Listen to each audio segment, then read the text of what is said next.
first, if you have any doubts about how much of the media is captured by the far left and determined to stoke racial divisions, then just cast your mind back to how hard they pushed the Jussie Smollett hoax, an obvious BS tale that no sensible person ever believed.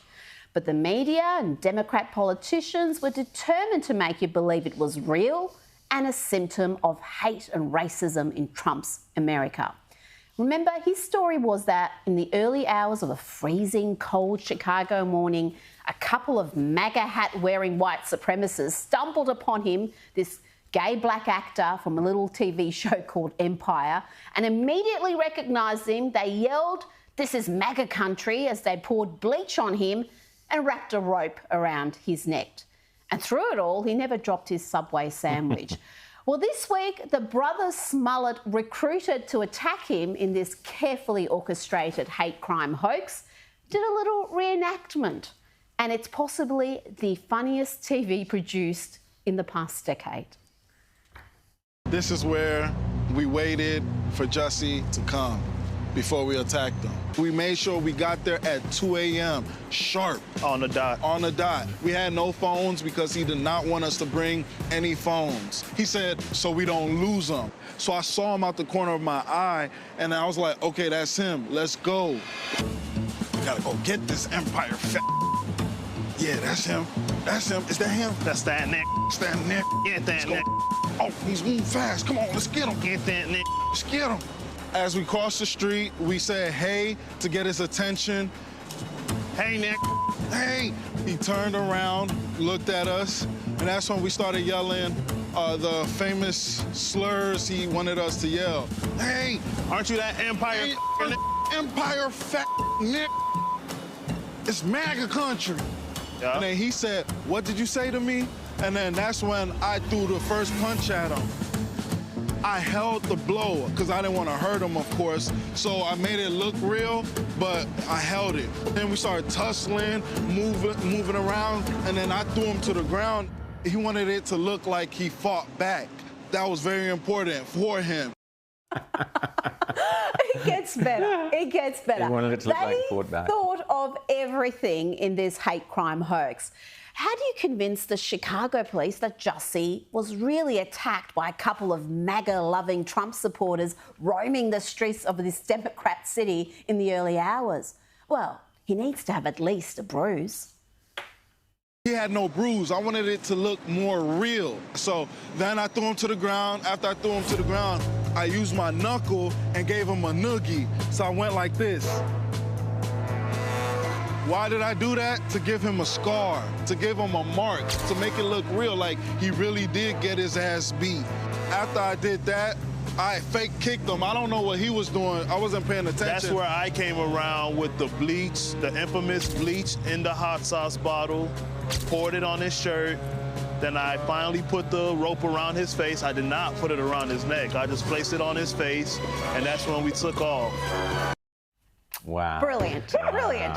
But despite this story being so obviously fake, the media were in raptures. This ticked every box. Here was a gay black actor who had been outspoken in his criticism of Donald Trump, being practically lynched by homophobic, racist Trump supporters.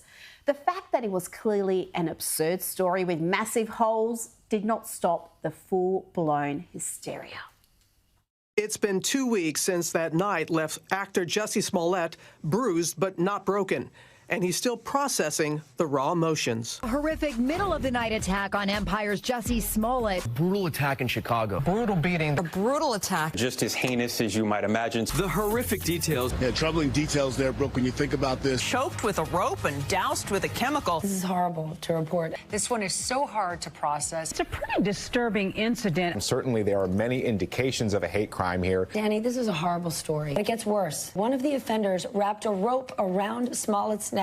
Of course, our thoughts and prayers with Jussie. Absolutely despicable. The circumstances are just horrific. And this is America in 2019. Terrible. Terrible indeed. This is stomach-turning, mind-boggling information. Why do you think you were targeted? I come really, really hard against 45. They are looking for two suspects who were apparently wearing Make America Great Again hats. And there is no doubt in your mind what motivated this attack. I could only go off of their words.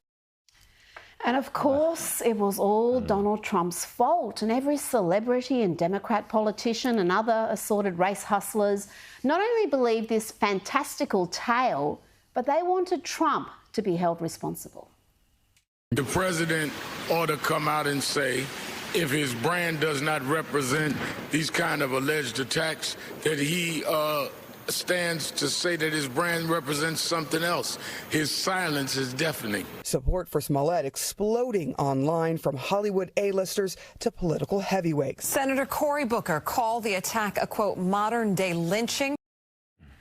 And let's have a look at how the current president and Veep reacted to this obvious hoax. Kamala Harris tweeted, "Jussie Smollett is one of the kindest, most gentle human beings I know. I'm praying for his quick recovery. This was an attempted modern-day lynching. No one should have to fear for their life because of their sexuality or skin or colour of their skin. We must confront this hate." Oh dear, but surely Joe Biden wasn't dumb enough or cynical enough to use this fake hate crime for political gain? Well, think again. He wrote, "What happened today to Jussie Smollett must never be tolerated in this country.